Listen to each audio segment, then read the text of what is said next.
嗨，大家好，我是美人鱼老师。没事，孩子画水墨画时，总是会跟我说：“老师，拿起毛笔画画时，我的心情总是特别的平顺。哦，那我的心呢，更是非常的平静。那为什么水墨课有如此的魅力呢？”提起水墨课可不是那个老扣扣的眉来举足时代不同当然喜爱点是大不同孩子的水墨课一定要加上游戏性的章节，再来墨韵毛笔运行，还有留白这3项可是水墨课不可缺的主轴元素。一定要让孩子好好的来学习。我们就从墨韵来聊聊。墨所呈现的深浅浓淡焦，它会让画面更显得空灵的感觉。再来这个纯粹感会让我们的心境上有一种特别幽静。再来，我们来谈谈毛笔运行。毛笔运行，各位爸爸妈妈一定非常质疑。现在的孩子几乎毛笔都不拿，那你美玲老师，你还讲什么毛笔运行？好，跟各位爸爸妈妈报告一下，我每次上水墨课的时候都会让孩子练习一下这个毛笔的运行，结果出乎意外，小孩子都非常喜欢，而且一下子就能驾驭它。我曾经拍了一集视频，给孩子一支毛笔吧，里面对毛笔的握笔还有运行都有很详细的介绍。爸爸妈妈、老师有空不妨去参考一下。毛笔可是我们老祖宗的智慧结晶发明。在运行之下，抑扬顿挫，你会发现所有的线性充满了节奏感。再来，我们毛笔不管在轻轻的或是重的下笔下，提拉转顿点，让画面处处充满了生机蓬勃的线性。大家不妨来试试哦。留白是中国绘画艺术最高的境界。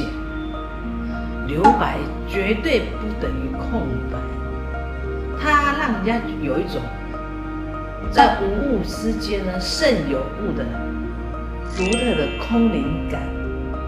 方寸之间，你会发现它有一种空远浩渺的境界。当留白是放在山腰上时你会感觉上浮云在飘动。那如果留白在山脚下呢？你会觉得潺潺流水不断的流，哇，好清澈哦。留白处使画面充满了气韵生动。要了解中国水墨画的意境，就在留白，让观赏者在画面中感觉到呼吸的感觉，那种空灵感是一个心灵的提升。墨韵、毛笔的运行还有留白，是学习水墨画不可缺的灵魂元素。我们让孩子学习水墨画，一定要有这种基本认知。就像我们带孩子去学习游泳刚开始的闭气、划水、踢水，这些也是一个基本的元素。再加上好的环境、好的教练，孩子才有可能把游泳学得好嘛。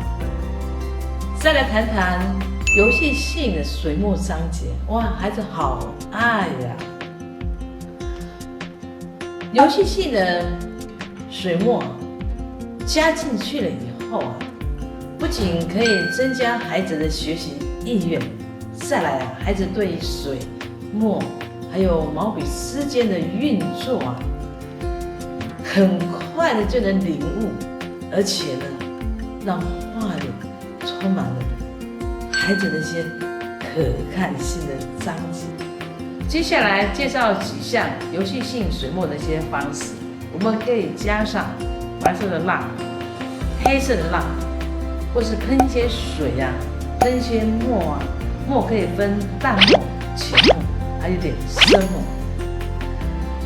记得，既然是水墨的一些游戏啊，还是要趋向于单纯，这样子才能跟我们的毛笔的这个纯粹性啊，还有墨韵啊互搭。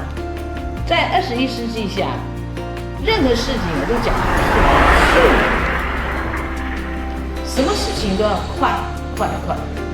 孩子在这个大环境之下，难免心情也变得比较浮动，连大人都一样。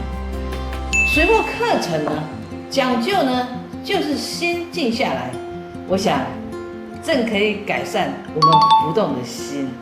从事儿童美术教学研究，美玲老师已经有30多年的经验了，特别在东方水墨方面有独特的见解，还有一些小撇步游戏性的方式呢传递给大家。